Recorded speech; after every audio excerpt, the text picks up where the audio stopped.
Skoda Fabia lock carrier or front panel removal and refitting on a Mark 1 99 to 2007.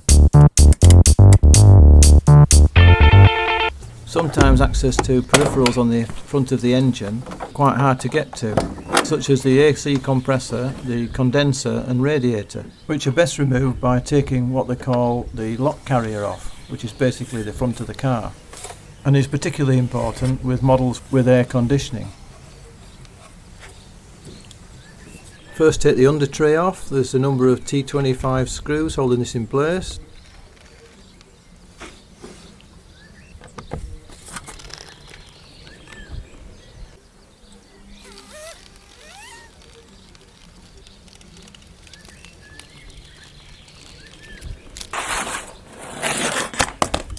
And then the bumper by first undoing the screws under the wheel arch. If you turn your wheel to one side you can get at these. They tend to corrode up a bit here, so put a bit of penetrating fluid on them if they're a bit stiff. And you might need to clean the sockets out of dirt and muck.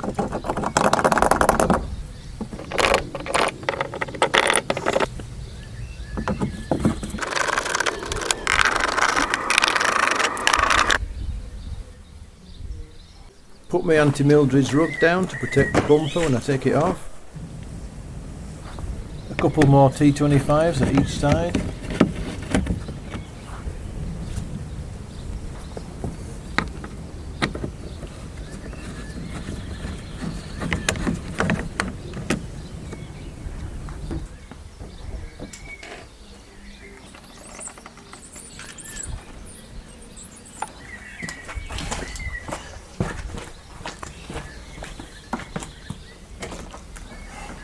Now there's a number of pin lock connectors under the front sill. You just need to push the pin through up inside the bumper to release them.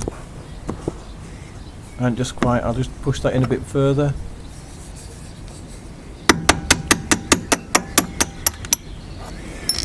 And then you need to retrieve that when you take the bumper off.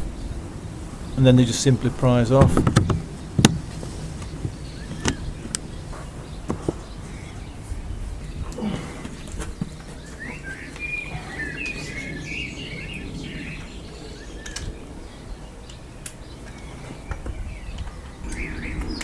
Undo, but don't take out the two T30 screws at the top of the bumper, just here.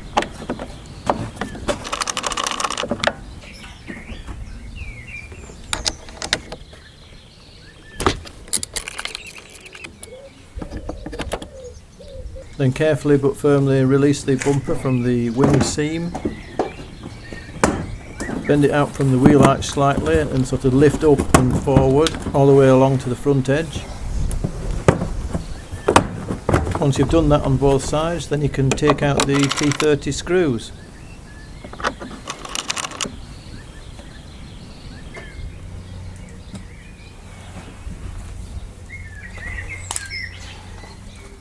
And then lift the bumper off the mounts, lowering it down to the ground. Then detach each electrical connection on each side.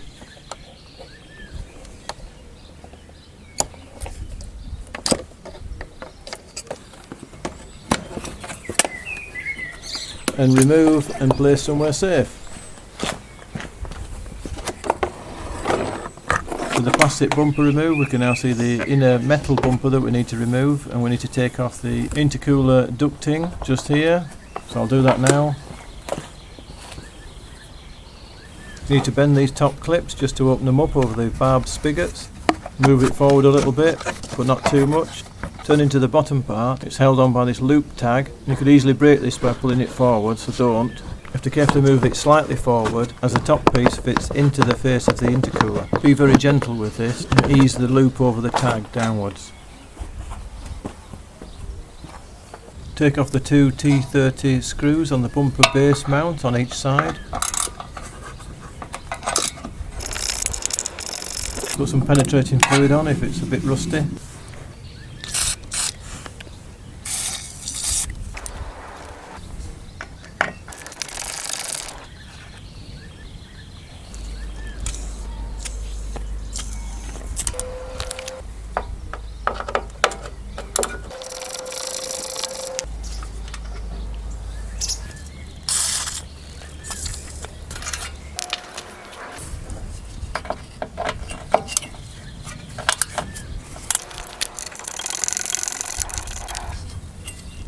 Now loosen and take out all the M8 XZN 12 pointed star bolts.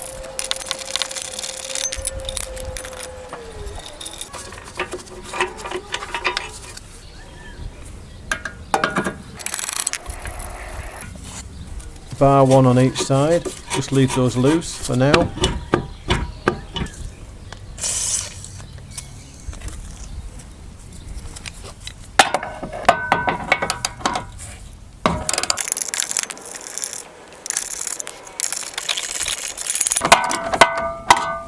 And when you're ready, take the last bolt out on the towing eye side and drop the bumper to the ground.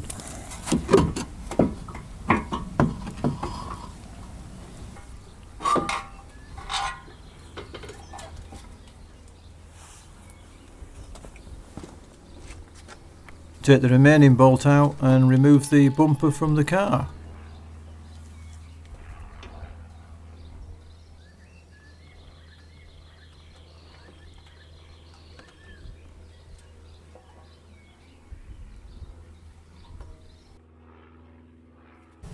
Now you want to take the air intake pipe off and the associated ducting with the two T25 screws.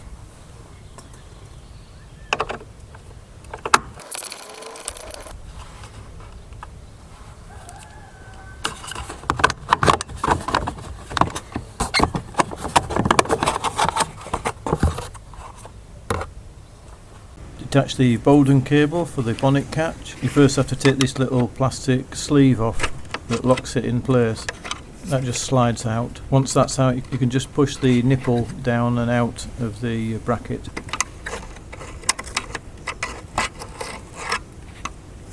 As well as this plastic outer cable mount.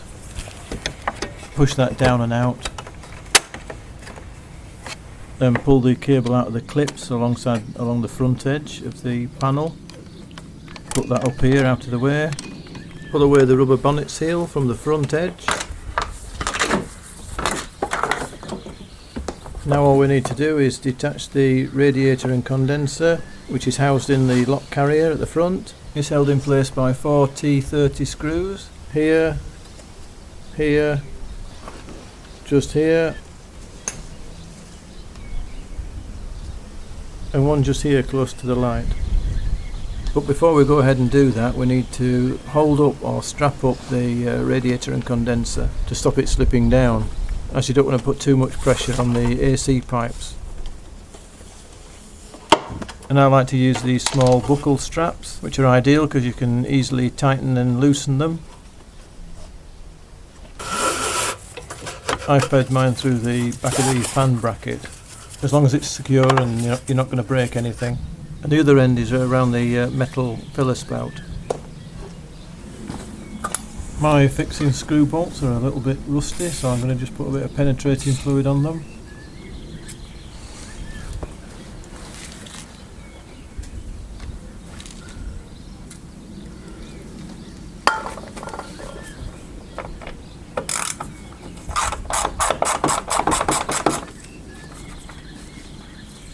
To just be careful taking the top right screw out, just in case it slips down in between the frames somehow.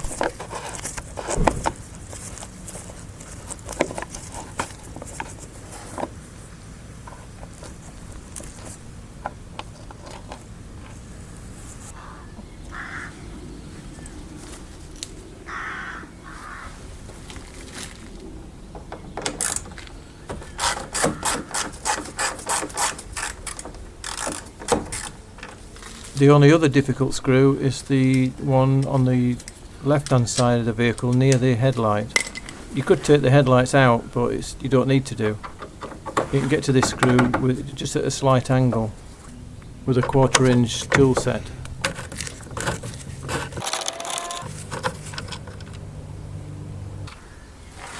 And now you can see the radiator and condenser are completely free of the lock carrier.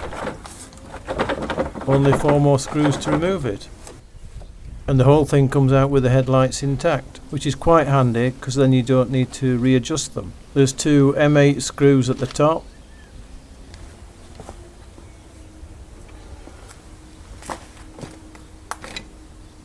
and 2 T30 screws at the sides, just here.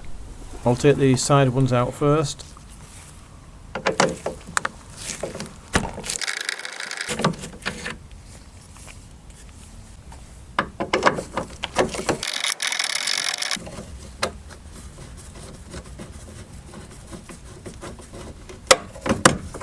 And finally the 2 top M8 ones.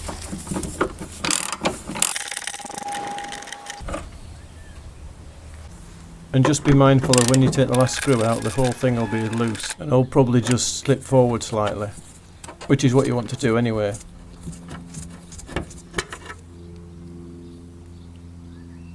As you need to stand in front of the car, move the carrier forward a little bit, which will give you access to the back of the light, and then detach the light connector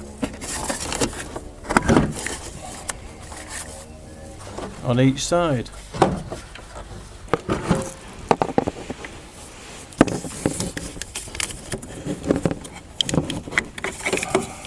Once both lights are detached, carefully remove from the car.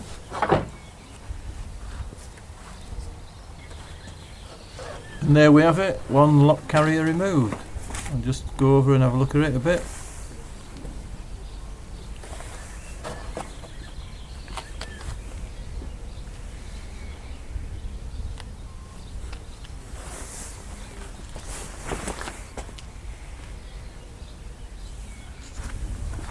Turn it over and look on the inside.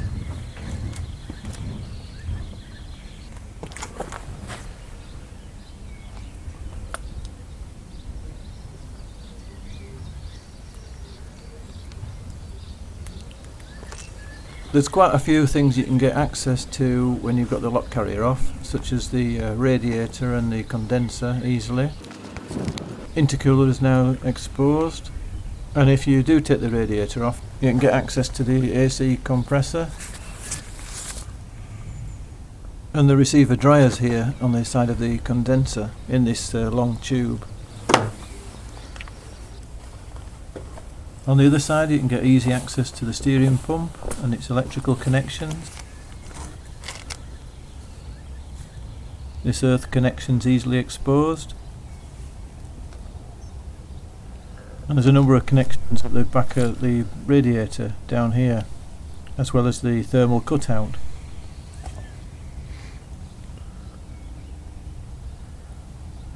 And of course the horn and water bottle are also exposed, although you don't need to take the carrier off to get access to these. So there we have it. I'll go and get my tea now.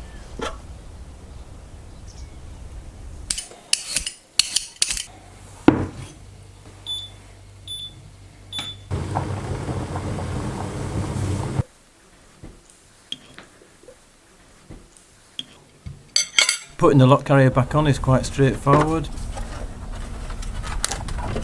but I'd recommend putting a bolt in at one side so it doesn't fall off before attaching the electrical connection to the light on the other side.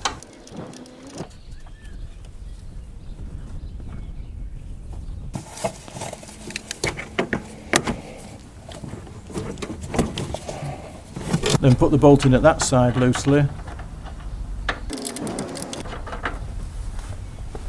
Detach the other side again and put the electrical connection back on the light.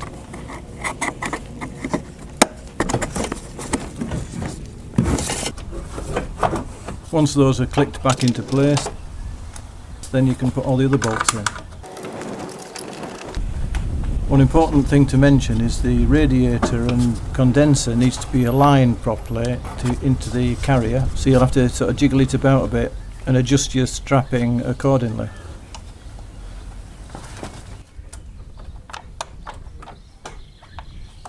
It can be a little bit fiddly to align it back into the carrier. You just got to align the threads to the back of the holes on each side. Ah, that's it.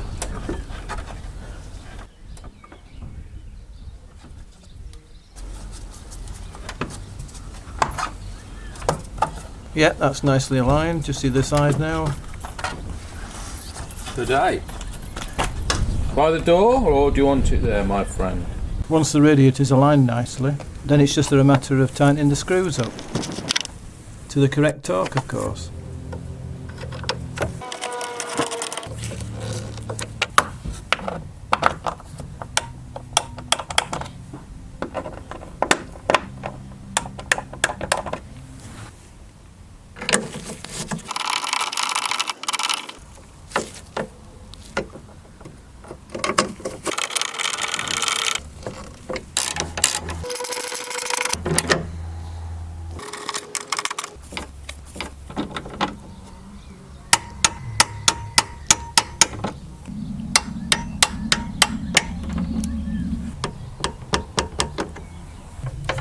Then reclip the bonnet release cable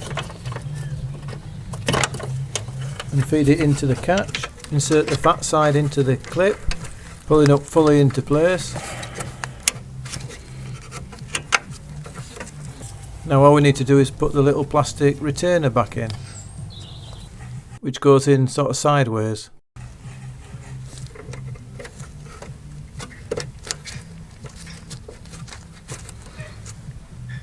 Check that works.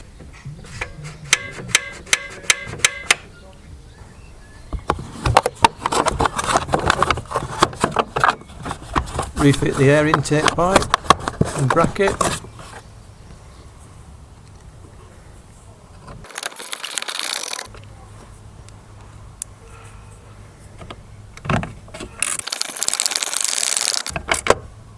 When you're replacing the intercooler ducting, be careful with the bottom clip.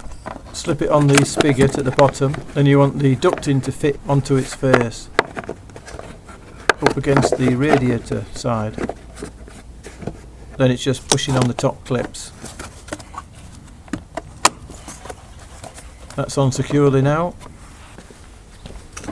Refit the bonnet engine seal, which is always my favourite bit. You just push that on.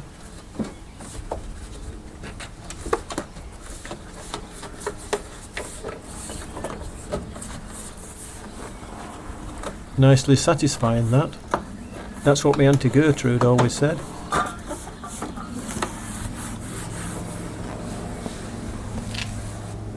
Don't leave the strap on. And that's about it. I hope some of you found this useful. I was intending to take the radiator off, but I ran out of time. And the video's getting a bit long anyway, and especially with me rattling on so much. So I'll bid you farewell, guys. Just got to put the bumper back on, and as always, thank you for watching. Please like, share and subscribe, and I'll see you on the next video.